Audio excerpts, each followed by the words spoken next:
Hey, Falcons and NFL fans, welcome to another episode of NFL's Jocks and Pigskins on the Atlanta Sports Unlimited Network with Tom Pollen, Chris Mitherman behind the scenes.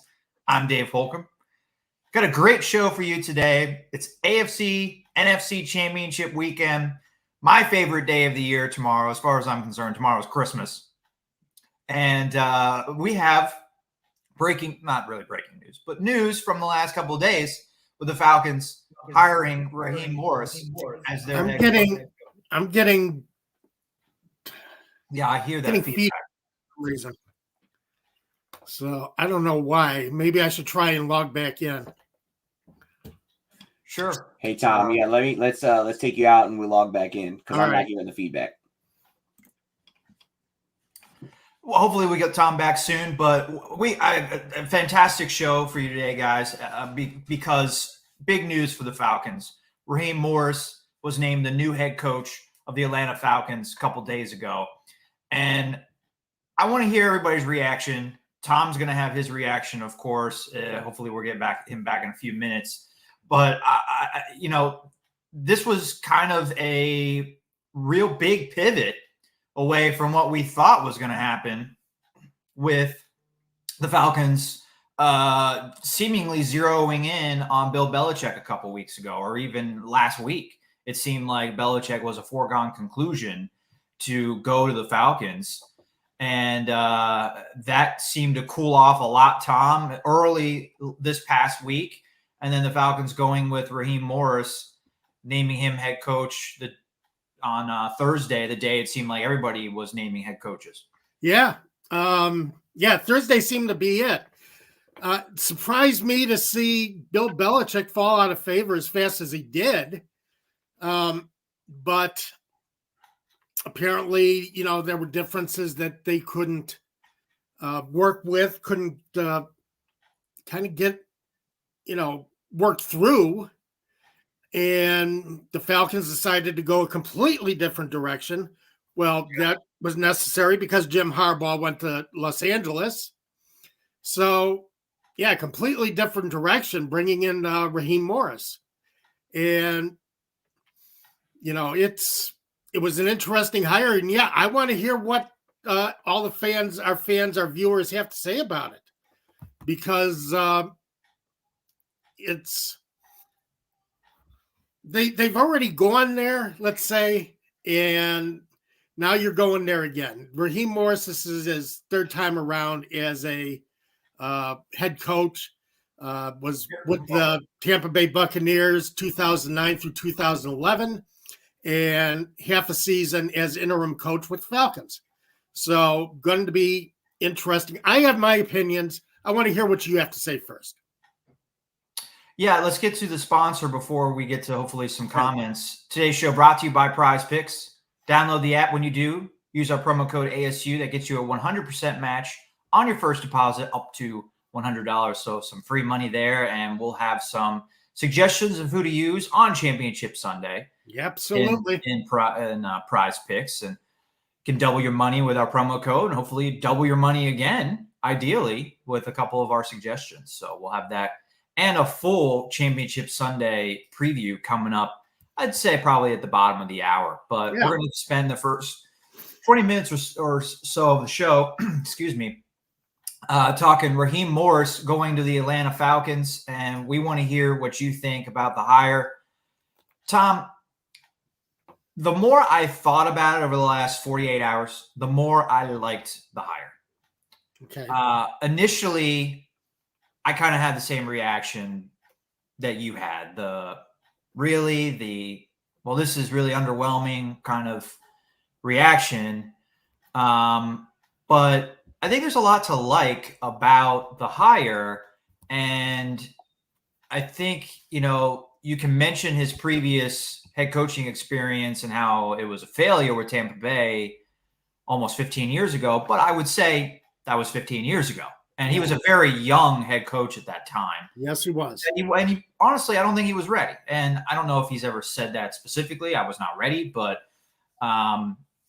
he was defensive backs coach of the Buccaneers was promoted to defensive coordinator ahead of the 2009 season, and then suddenly the Buccaneers fired John Gruden very late in the coaching hiring cycle, and they just promoted Raheem Morris, who had never been a defensive coordinator, was going to be a defensive coordinator for the first time, promoted him to head coach. They didn't have an offensive coordinator to promote, and he was the DC. So stepped into a role that he really wasn't ready for yet. Actually, in 2010, they went 10-6. Yes, they did. With Josh Freeman having a career year, former first-round quarterback who was a bust, but played well in 2010 as with Morris as his head coach, and maybe they overachieved that season. That's kind of what it looks like. When the year before they went 3-13, the next year I think it was 4-12. But I think if they had made the playoffs that year, they were in a stacked NFC South at the time. South was very deep. Falcons #1 seed, Saints were the defending Super Bowl champs. They were in the playoffs. Didn't have a 7th seed in the playoffs, so Buccaneers would have been in it in today's format. Not in it that year, though. So I think he had some success. And I think he's grown as a coach overall over the last 15 years, especially on offense, because he was an offensive assistant with the Falcons when they went to the Super Bowl. Yes. 2016, when Kyle Shanahan was the coordinator. So he's worked with Kyle Shanahan. He went to Los Angeles, was on the defensive side of the ball, but worked with Sean McVay in Los Angeles on his staff. So you have those ties to the big, the two big names of the coaches that are getting all these assistants hired as coordinators and head coaches at this point in the league. You have that tie, and a guy that is really beloved by players, and I think is more mature as a coach than he was 15 years ago. So I think there's a lot to like. And the more I think about it, of course, we have to see how the rest of the staff is filled out. That will be huge. But this, to me, this is a much better hire than Bill Belichick. I think it's significantly better. Yeah, as you said, and we tweeted about it back and forth a little bit when the hire was made, I was underwhelmed. And because it sounded like, more of the same old, where you get your coordinator of the day is kind of, your flavor of the month is the one who ends up getting hired. And 2 years later, you wonder why you hired him, because he wasn't enough. He didn't have enough experience as a coordinator or as any kind of previous experience. Yeah. That prepared him to be a head coach. So I started looking back at Raheem Morris and looked back at his Tampa Bay career and started looking at what some of the people were what some of the people were saying about him. And yeah, he was only 21-38 in his 3.5 seasons as a head coach, counting Falcons. He took over 2009 for John Gruden. Finished 3-13, but then I went to the quarterbacks.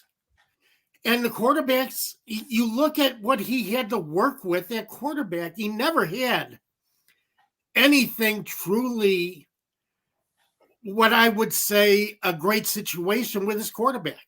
Yeah. And he had Greg Olson as his offensive coordinator, who really has not done anything a lot as a coordinator. Yeah. So, but he started out, he had Byron Leftwich, Josh Johnson, and then finished the season with Josh Freeman. And got no wins out of Leftwich or Josh Johnson.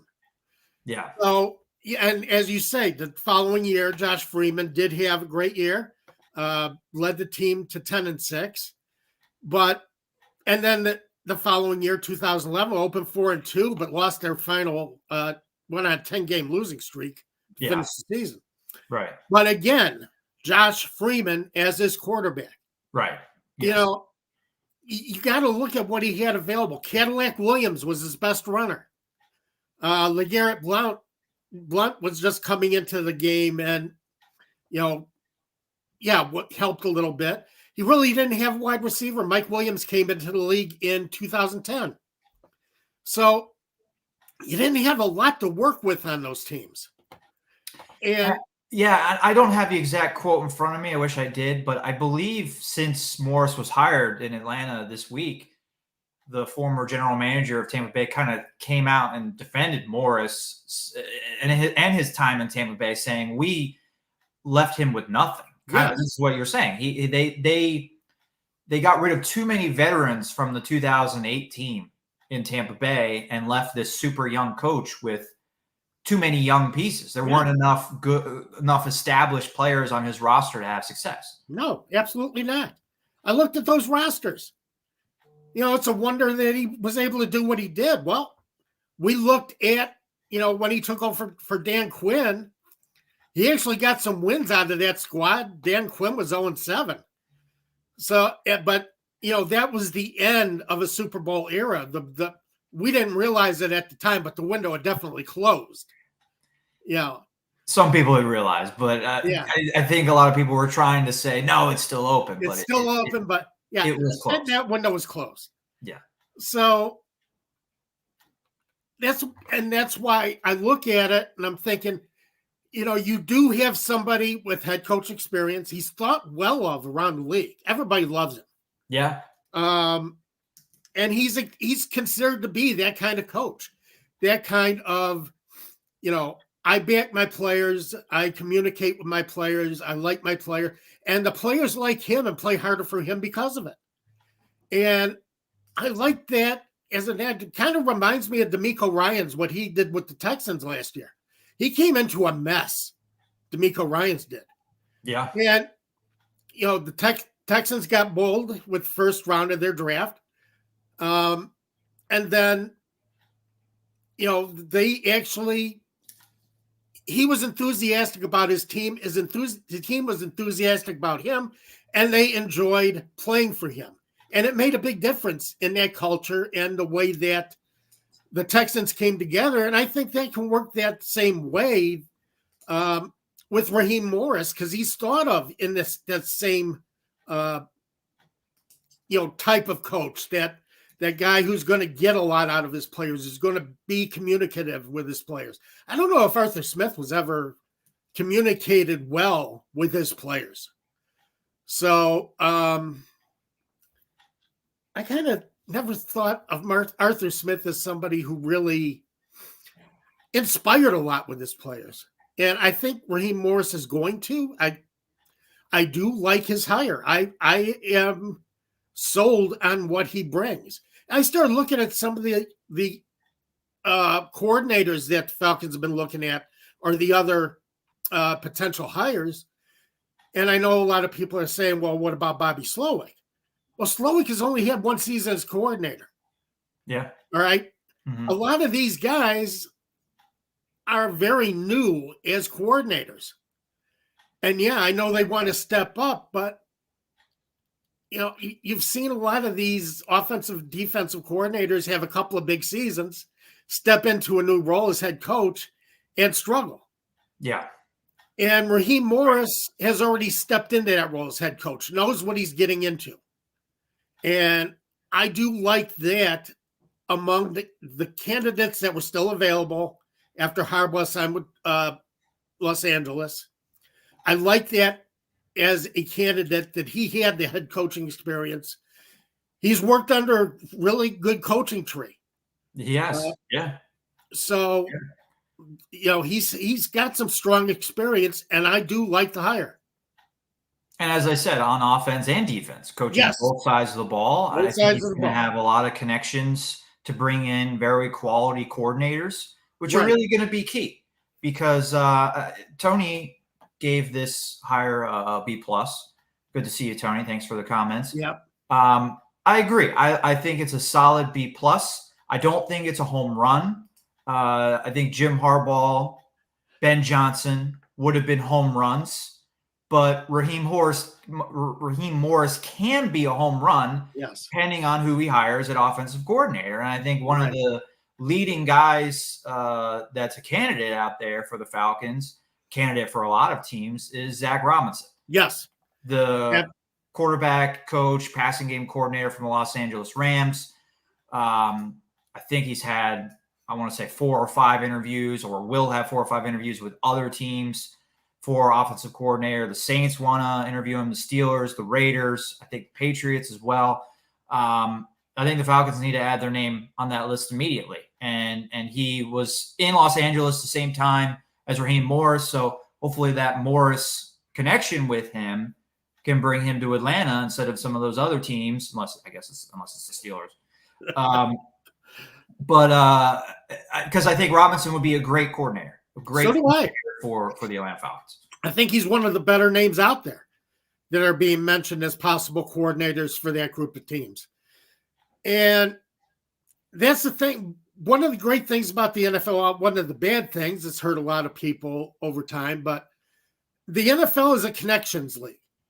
If you've got connections with certain guys who you've either coached with or worked with, you have a good chance of landing them on your staff. And that's where I think the Falcons do become front runners for Zach Robinson if they want him. And I don't see why Raheem Morris wouldn't want him. So I do expect them to interview Robinson sometime early next week. Check out allfalcons.com. I'm going to do a little promo for Scott Kennedy and myself. We've covered the coaching hire for Raheem Morris on the website. I also talked about why I think Zach Robinson is a great choice for offensive coordinator. And then this morning, I talked about defense, Tom, and Elijah Evero. Hopefully I pronounced that name correctly. I did a piece on him as the top choice for defensive coordinator, and another guy that has Raheem Morris connections all the way back to Tampa Bay. Back when Morris was defensive backs coach, Evero was a defensive assistant under him and was on Morris's first staff as head coach in Tampa Bay. And then they crossed paths again in 2021 with the Los Angeles Rams. And Evero has been defensive coordinator in Denver last year. This past season, he was in Carolina. Bad teams, but had good defenses. They didn't give up a lot of yards, gave up a lot of points, but were put in a lot of bad situations by their bad offenses and did not give up very many yards. So he's a guy that's getting head coaching attention. Got some. He got some interviews. Was interviewed twice by the Atlanta Falcons. I wonder if maybe he doesn't want to go coach defensive coordinator at a place that he's got skipped over. I don't know. But I think the Morris connection would help there. He is also interviewing a second time for Seattle, but I think Dan Quinn would be my pick to get that job. And then right now it would be available. It really looks like Dan Quinn is the candidate for that job. I think he put himself in the lead for that job. So I've also heard Dan Quinn associated with Washington too. So it's tough to say. It looks like out of the two jobs that are remaining, Dan Quinn is going to land one of them. Oh, so, and I would say Ben Johnson's going to land one of them as well. I think it was ESPN's Jeff Darlington, I believe, yesterday said that it's pretty much a foregone conclusion that Johnson's going to Washington. Kind of we thought it was a foregone conclusion Belichick was coming to Atlanta. So these things can change, but I haven't really heard a lot about Johnson and his candidacy at other places. I'm surprised that other teams are hiring other offensive coordinators and not Johnson, but maybe that's simply because everybody knows inside the league that Johnson's already going to Washington. That could be. We don't know what whispers are out there, and that could be is that Johnson is set for Washington, and they're just waiting for the Lions to go as far as they do in the playoffs, and then they'll make the announcement. So wouldn't surprise me a bit that Johnson's in the run for Washington. Yeah, I think Quinn does look like the insider for Seattle. So it'll be interesting to watch that play out, see how Dan Quinn handles his second time as a head coach. A lot of people thought that Quinn, after the Packers torched the Cowboys defense in the playoffs, that Quinn might have been played out of a head coaching position. But apparently, and it looks like being a prior head coach does a lot to make you a stronger candidate with a lot of teams, because it did with Raheem Morris. So Right, and Morris was an assistant in Atlanta, and Dan Quinn was an assistant in Seattle. So Yeah. it's kind of natural, and there's even more nostalgia there in Seattle because Quinn was a coordinator for a Super Bowl team, Yes. and is taking over for that coach that won the Super Bowl. Right. So there's a nostalgia value, I think, there, and Quinn, I think, is a quality head coach as well. Yeah. Yeah. I have nothing against him as a head coach. I had some problems with the way he handled things in Atlanta. I don't think, as I say, some of the things that were done to try and pry that Super Bowl window open a little bit longer probably cost Dan Quinn. And I don't think that was just him. Looking back, I think there were a lot of missteps by Thomas Dimitroff and extending guys and trusting in injured players coming back and being the same on defense. They never were. And probably pressure from the owner as well to try and get that Super Bowl win while he's still around. Well, as long as Matt Ryan was still around, they felt that they were still had that window open. Yeah. Even though realistically, we look back on it now and say, no, it wasn't there. Because of what you just mentioned, trying to play on with injured players, not putting, offensive linemen in front of Ryan, not keeping that offensive line built up. There were problems, and it wasn't all Quinn's fault that Falcons team fell the way it did. We got more comments coming in. Tony predicts Dan Quinn to Seattle, Ben Johnson to Washington. I think that's a very safe bet. That's probably a safe bet, yeah. Where my money is as well. Brian says he's going to reserve judgment for now and let Raheem he deserves a chance to prove that he's a great hire. Larry says, glad we didn't hire Belichick, and while we didn't get Harbaugh, I'm happy with the choice of Raheem Morris. Yeah, I think not getting Harbaugh, not getting Ben Johnson, to me, they were the top two choices. And not getting them, I think Morris is kind of in a pack of a few different coaches. I wouldn't, necessarily rank him number 3, but he was in that second tier, I think, after Harbaugh and Johnson. But as I say, everybody has a lot of good things to say about him, coaches and players. They are really high on Raheem Morris being a head coach again. He is thought well around the league by coaches and players. So, and that kind of gives me confidence too. Now, yeah, Harbaugh's the home run, but I do think they got a very good candidate who could be an excellent candidate and an excellent head coach. But I think they got the one who has the best chance of doing something with the Falcons. And that's what I like about this hire. We talked about the coordinators, of course, being key to Raheem Morris having success. And then you brought up the quarterbacks that Morris had in Tampa Bay. Of course, quarterback is going to be a big question mark for Raheem Morris having success this time around in Atlanta as well. And you also brought up DeMeco Ryans, great example of a head coach, defensive side of the ball coming in and having a great offense in his first season, having a great staff to help him out. Well, he also had C.J. Stroud. He had the best quarterback coming out of college in the last couple of years. Yeah.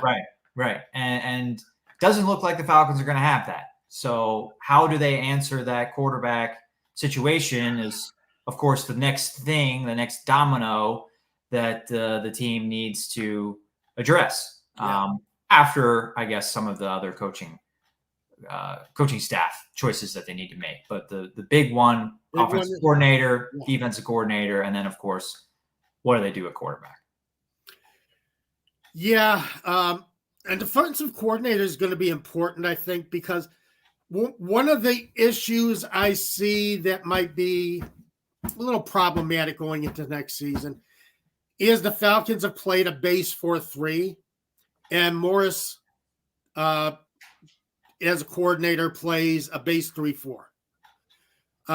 Requires a little bit different skill set out of your linemen and linebackers. So just because you're a good 4-3 linebacker or defensive end doesn't make you a good prospect out of the 3-4. And I know it's just the base defense. They do a lot of mixing up. They do a lot of variations. A 3-4, they will play 4-3 at times, and I do get that. But it is the base defense. And it's going to be interesting to see how the Falcons get around that as far as what they do with defensive coordinator. Do they get a 3-4 defensive coordinator and try to work their personnel into a different system? Then, or do they bring in a 4-3 and continue running a 4-3? Does Morris adjust to what his defensive coordinator want to run? So I will be interested to see how they make that distinction, how that happens when they bring in the defensive coordinator. Before we move on to the championship Saturday, or championship Sunday, let's address, the elephant in the room with Bill Belichick not coming to Atlanta. It really looks like he's not going to be coaching in 2024. How do you see this playing out for Belichick? I mean, we have a couple of comments here. I already put that one up there. I want to put up the one from Tony. He said there was a report out that several people in Atlanta did not want Arthur Blank to hire Belichick because they would lose their jobs. Gary also said, I think Grumpy Bill thought he had the Falcons job locked up. And in fact, his leaving the Patriots was easier because he had another job lined up. Yeah, I think maybe he thought there would be an opening in Philadelphia. Maybe there would be an opening in Dallas. Those openings did not come up. Of course, they could be openings in 2025. But I guess maybe the easy question to ask you, Tom, is have we seen the last of Belichick? Or will he find another job and take a run at Don Shula? Belichick has to change his mindset.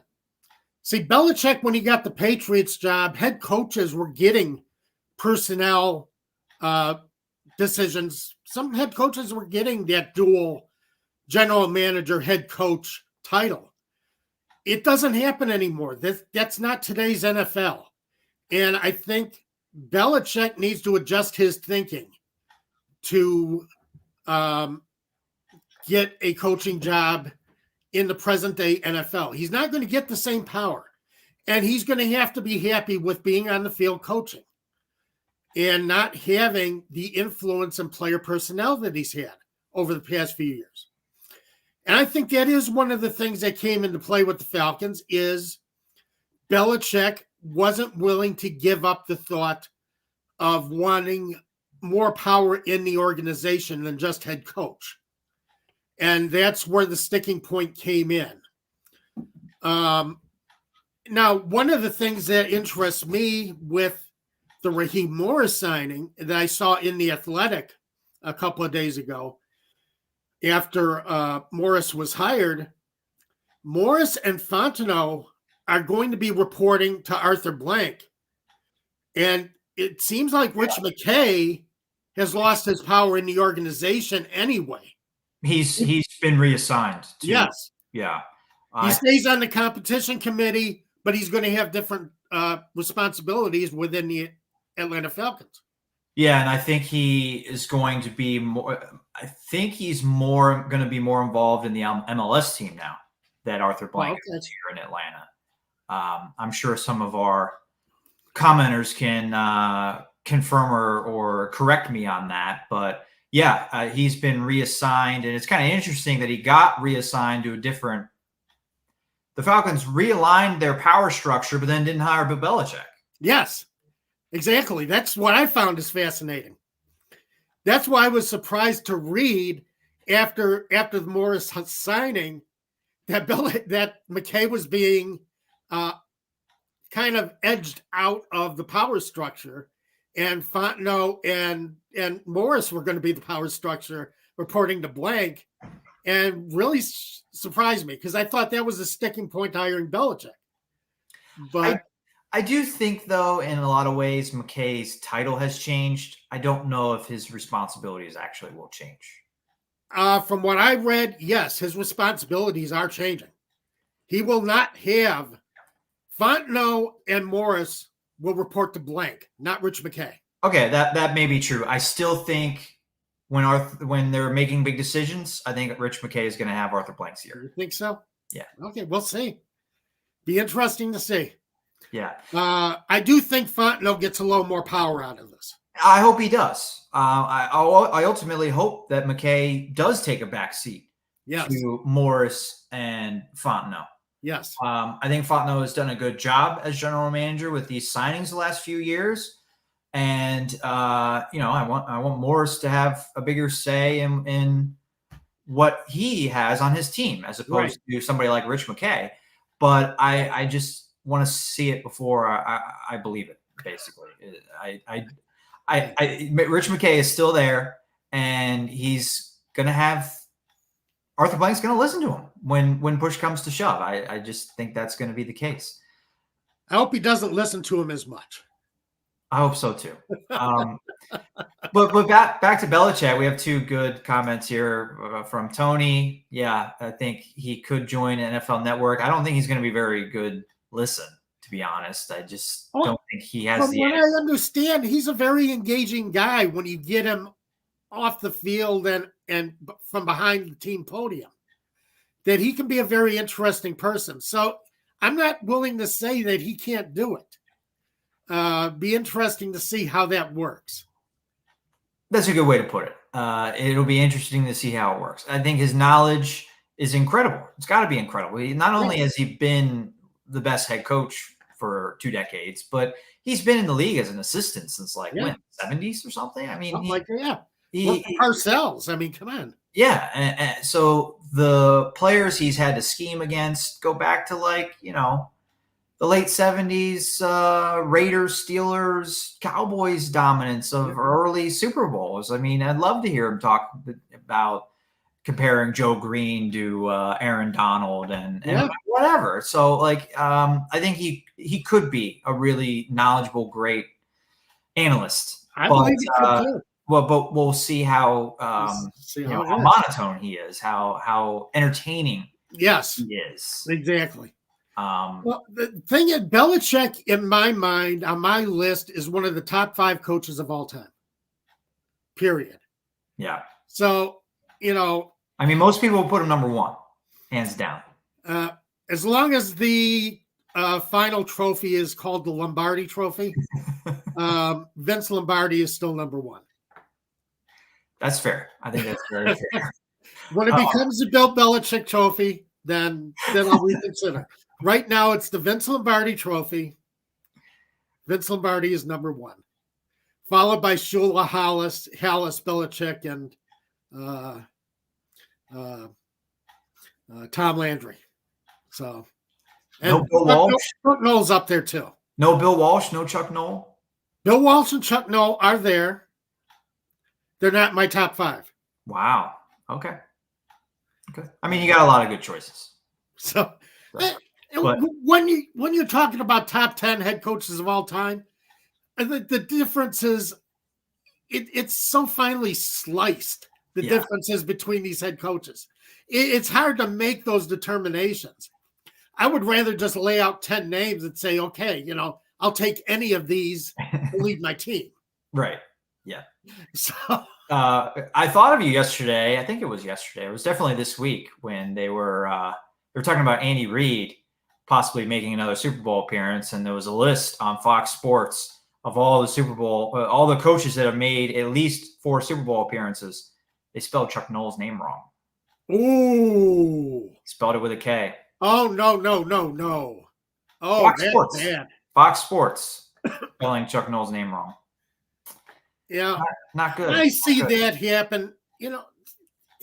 These major networks and websites, my God, I see some really blatant errors sometimes. And no, don't do that. This is one of the greatest coaches of all time, period.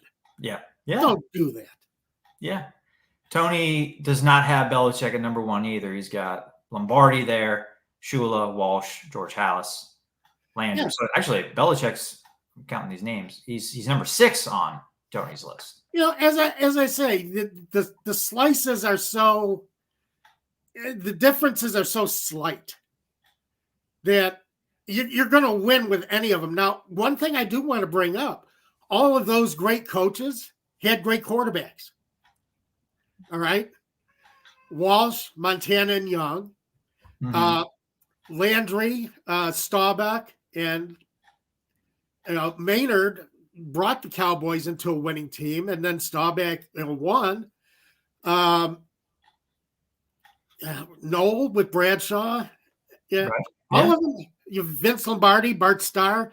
You always have a great quarterback coupled with these great coaches. Which is why the whole narrative of Belichick can't win without Tom Brady is pretty silly, because all of these guys, we're talking about all the great coaches have had great quarterbacks. So Shula had several with Shula started with Unitas when he was coaching the Colts. Right. Then he had Greasy and Marino. Yeah. Yeah, that's going to win you a lot of games. That's why he has the most wins. He had Earl Morrall, too, to play backup when he had Unitas and Greasy. And Earl Morrall was a starting caliber quarterback. Right. So one MVP.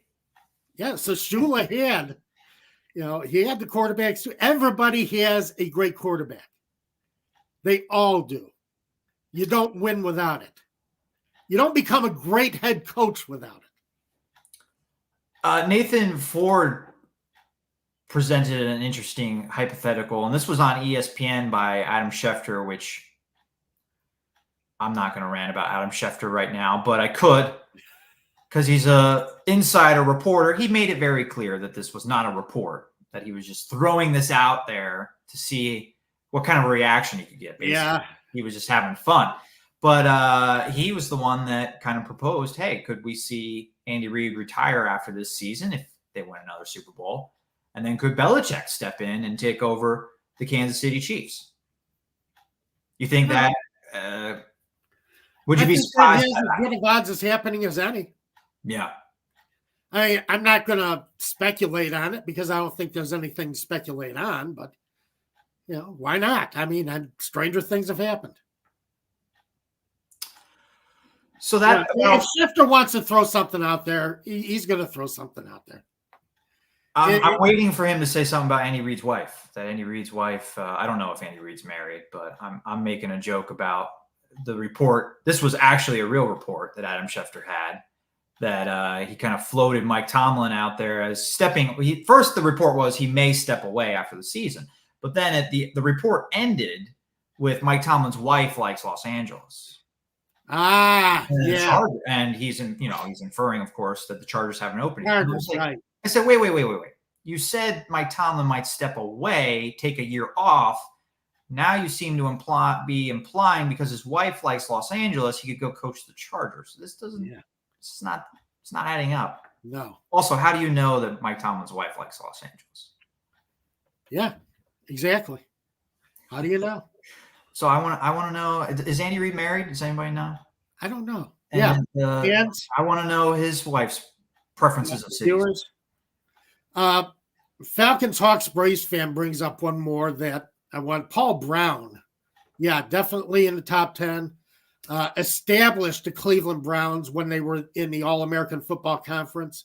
Got absorbed into the NFL along with the San Francisco 49ers when that conference went belly up. And his first season in the NFL, 1950, won the NFL championship. And the great quarterback, Otto Graham. So, again, great head coach, great quarterback. Andy Reid has been married to Tammy Reid since 1981. Okay. She was raised in Tennessee before moving to Arizona, where she completed her high school education. So I'm going to start Andy Reid rumors going to the Cardinals, going to the Titans. That's where his wife's from, Tom. So that's where he's going to end his career. Okay. Championship Sunday is tomorrow, and we have two great matchups, Tom. Yes.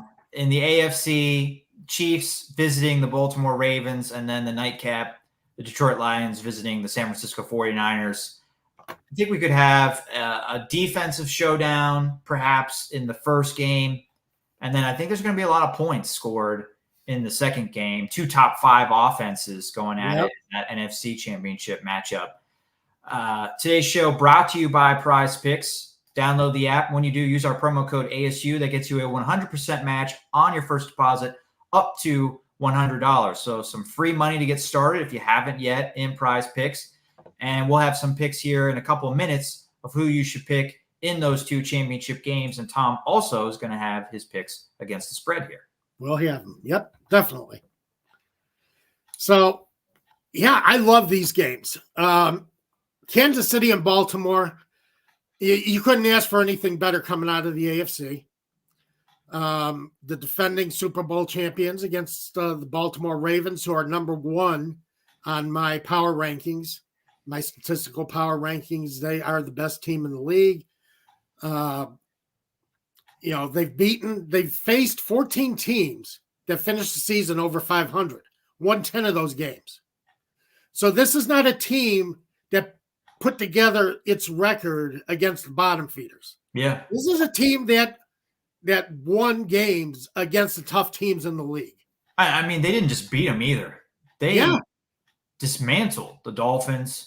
They beat up both of the NFC Championship game participants, Lions and 49ers. That 49ers game was on the road where the Baltimore Ravens beat them up. So, yeah, as far as resumes go, this was college football. Clear number one seed going into the Final Four, which we have this weekend.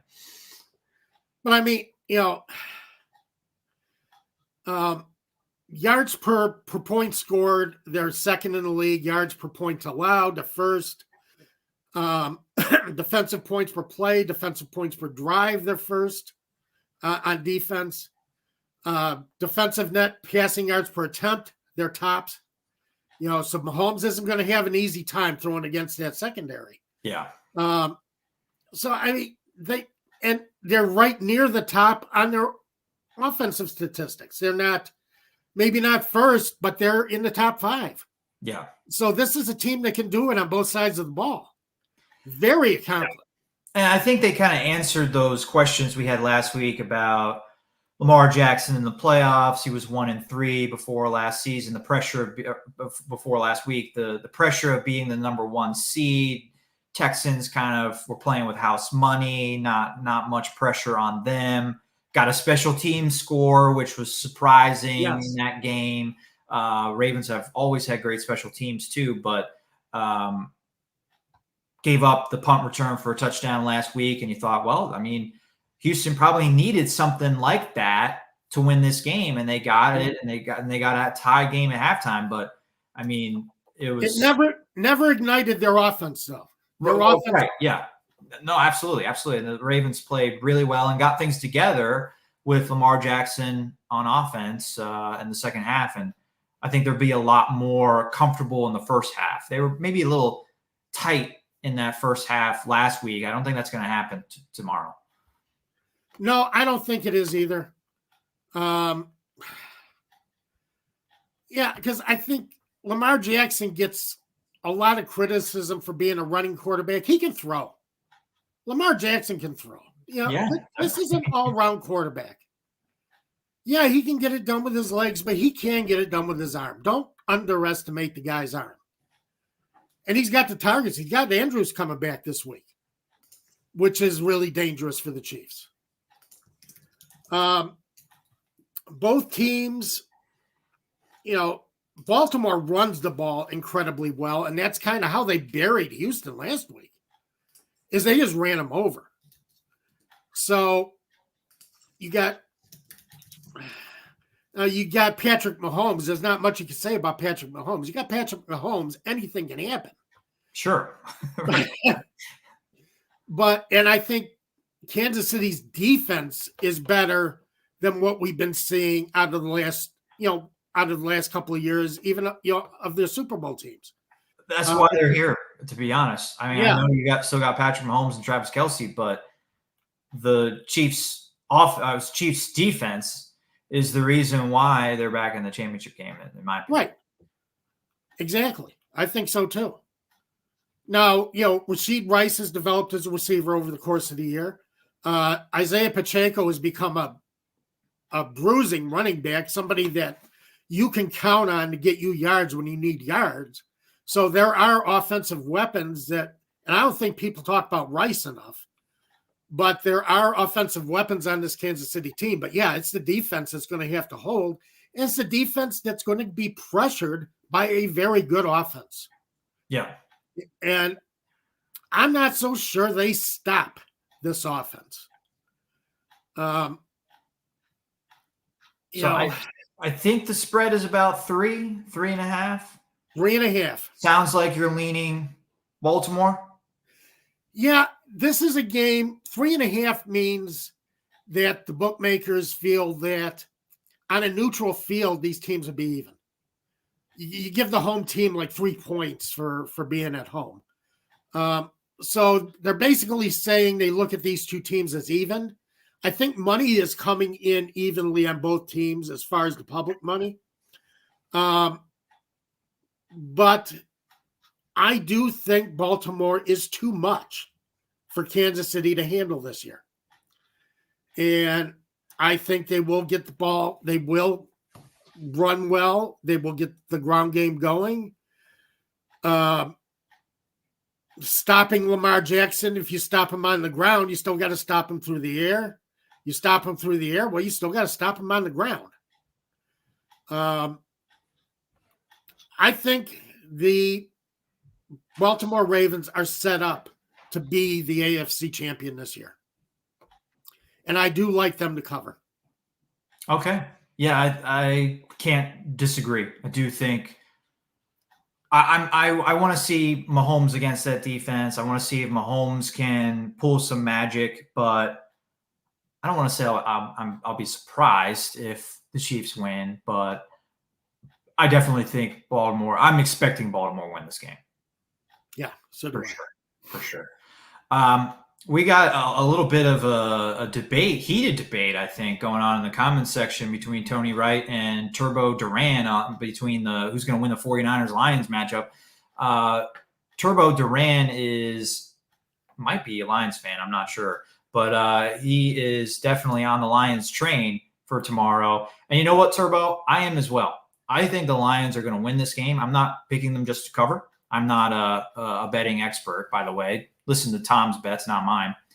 But I think the Lions are going to win this game tomorrow, Tom. By the way, I got all my picks right last week except for Houston. 3-1. I picked Houston to cover, and I didn't. Actually, 4-1 because I picked the over in the where did I pick the over? The Detroit game, I picked the over, and I got the over on that game too. Detroit-Tampa, I picked the over, and we got the over. So, yeah, 4-1 last week. Nice. So, yeah, trust in Tom is what he's saying. There you go. But I think the Lions are going to win this game, and I think Turbo, a lot of what he says in the comment section, I agree with. The Lions have a very good run defense. They have a weak secondary, 27th in passing yards allowed. So I think the question is, will Brock Purdy take advantage of that secondary as Baker Mayfield did last week and Matthew Stafford did the week before? Hit some, not necessarily like ripped him apart, but hit on big plays enough for those teams to stay in the game at the end. Will Purdy be able to do the same thing and lead the 49ers to victory? I don't have a lot of confidence in Brock Purdy right now, Tom. I may come back. I admit I very much could dislike saying this today in like a couple days. But I just don't trust Brock Purdy after seeing him last week against the Packers and then seeing him on Christmas Day against the Ravens. One really bad performance, and then one very underwhelming performance against the Packers at home. Yeah. I know he played well when he needed to, drove them down for the score when they needed it, but I think the Lions are scoring 30 points. I don't think the 49ers are going to stop the Lions. And I know the 49ers, Tony's talking about how great the 49ers defense is. I think they're getting by off their reputation last year when they were number one in everything. You look at the 49ers statistically, and you have the statistical rankings, Tom, but I have the basic ones. I know they're third in points allowed, eighth in yards, but they're 14th in rushing yards allowed and 14th in total passing yards allowed. I think the Lions are going to be able to run the ball like the Packers did last week with Aaron Jones. I think they get Gibbs and Montgomery going. And Jared Goff, to start our prize picks here, Jared Goff, I'm going over 257 passing yards tomorrow for Jared Goff. So does Purdy score 35, 34, 31 points to win this game tomorrow? I'm saying no. Yeah, it's for one thing, I would say yes, take the over at 51.5. Okay, that's the conclusion. Take the over. Take the over. Wow. It's tough to say because, yeah, you give their stats as far as total rushing yards, but rushing yards per attempt, they're 10th, 4.1. So, and I look defense? Yeah, 49ers defense, 4.1 yards per attempt. Finish the season 10th. They do give up a lot of third down conversions, 41% of third down conversions. And you know how aggressive Dan Campbell likes to get on third and fourth down. Yeah. I can see the Lions extending drives if they don't get caught behind the chains. Goff has got to be perfect. No turnovers, no interceptions. He's got to be perfect. Yeah. Amon-Ra St. Brown has got to have a game. He's got to be the target that, that Goff is looking for. Goff has been to a Super Bowl, remember? Yeah. This is a guy who's been there. He's done this. And that's kind of where I'm at. Who do you trust, Jared Goff or Brock Purdy? And I know a lot of people love Brock Purdy's story. It is a fantastic story. And he's an MVP candidate, all that stuff. Right. But Jared Goff has been there, and Jared Goff is playing really well right now. Really, really well. So, I look at some things offensively. Yeah, I think the Lions can play with San Francisco all day. But is Aiden Hutchinson going to get enough pressure to keep Brock Purdy from finding Brandon Ayuk and, George Kittle and his other receivers? Yeah. And Christian McCaffrey, he may not have Deebo Samuel, which is a Swiss Army knife on offense, but he's got another Swiss Army knife with Christian McCaffrey. Yeah. On offense. Yeah. Right. And the one thing I look at is Mike Shanahan does tend to get conservative in postseason games. He will get conservative. He will kind of pull back a little bit if he gets an early lead. The Lions are always charging. They're always aggressive. Dan Campbell will, run you into the ground. He, bite your kneecaps off. Right. But, he is aggressive, and he's got that mindset built in through this entire team. 49ers are favored by 7.5. I do not like that. I say take the Lions plus the 7.5. Okay. Yeah. I think the Lions keep this close. And I agree with you. Purdy's had some bad games against some pretty good teams this year. All right. He has not been he's not a guy you look at like Patrick Mahomes where you say, you win because of Mahomes. I don't know if you necessarily win because of Purdy all the time. He's got a great cast around him. And Trent Williams at left tackle. Right. So he struggled in some big games earlier in the year. I think a lot of that is Kyle Shanahan being a tremendous coach and putting him in situations where he can maximize Purdy's potential, and he's got great playmakers to help him out there. Right. And you bring up Detroit's pressure issue. I think we talked about that last week, where Aiden Hutchinson is the only guy that's been getting consistent sacks for Detroit this year. But they got 4.5 sacks last week, and Hutchinson only had one of them. So they got pressure from cornerbacks and safeties against Baker Mayfield. And really, that was a big difference in that game because and they're going to have to do that again. They're going to have to mix up coverages. Yeah. And hopefully confuse Purdy by mixing up coverages the way. Because remember, Purdy, he only played half a season last year. This is his first full season. Right. Yeah. And I know Detroit's defense isn't Baltimore's defense, but you can look at that Baltimore game and say, well, what did the Ravens do to confuse Purdy? And can we do some of those same things with some of similar blitzes of guys that we have? And I am sure that they have looked at that. Yeah. I am positive they have looked at that. Tony, how we can mix this up. Tony, very confident San Francisco will win. He answers my question, can Purdy score more than 30 points? He says, yes, he'll score 38 points, getting the ball to all his playmakers. And this is quite the prediction. Tony says Jordan Mason will break a long run against Detroit. Oh, okay. That's interesting. We also have some people hating on the 49ers because of the old NFC West. I love to see it. Love to see the tradition of, from more than 20 years ago now, where the Falcons and 49ers were in the same division, played each other a lot back in the day, and 49ers won a lot of those games. So, absolutely. Shouldn't be rooting for the 49ers tomorrow. Well, and that's what gets me because, Tampa Bay is kind of a rival here in Chicago and Green Bay and Detroit and Minnesota because they were in the NFC Central for so long. Right. Yeah. Yeah, you still look at Tampa Bay coming into town. You're like, okay, we got to kick the putt out here. And one of the most underrated rivalries, Green Bay and Tampa Bay. The two Bays, the Bay of Pigs. It's great. Yeah. The Warren Sapp, Brett Favre back in the day. I remember watching, it was a blizzard in Green Bay, and Steve Young is trying to play quarterback for the Bucs and just completely failing and not being able to do anything.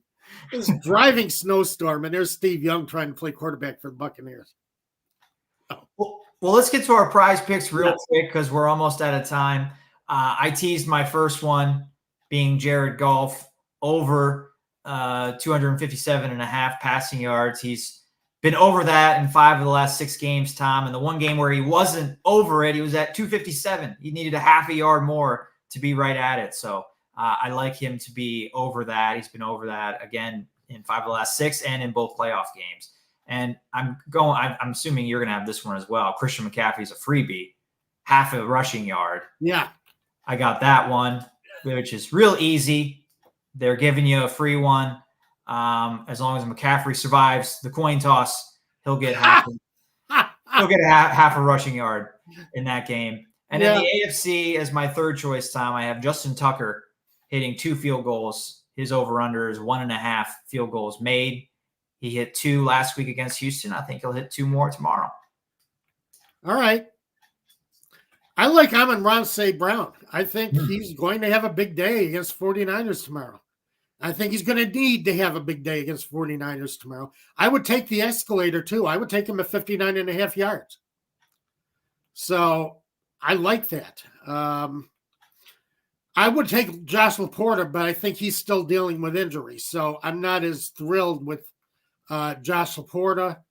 I was looking through some of these others. They got so many categories here. It's ridiculous to try to decide which ones you're going to play, considering how many categories they got here.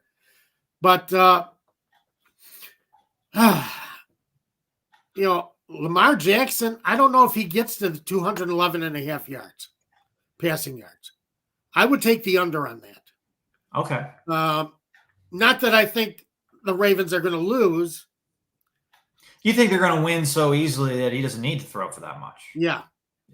I think they're going to use their running game and try to wear down the Chiefs.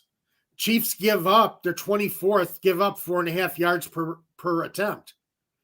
So I think it is set up for the Baltimore running game to have success tomorrow. And those are your prize picks. Again, use our promo code ASU to get 100% match on your first deposit up to $100. So for some free money, and we hope that you have some success on there. Let us know next week what players you pick other than our suggestions, and which ones you hit, which ones you just missed, whatever. We like hearing those stories. Right. And we hope to have a real special guest next week to further cover the Raheem Morris hire here in Atlanta. But until then, enjoy Championship Sunday. Yeah, greatest weekend of the year as far as the NFL is concerned. I love Championship Sunday, and going to be a fun one tomorrow. Going to have 2 fun games tomorrow. Everybody settle in, pizza, beer, enjoy. Have a great week, everyone.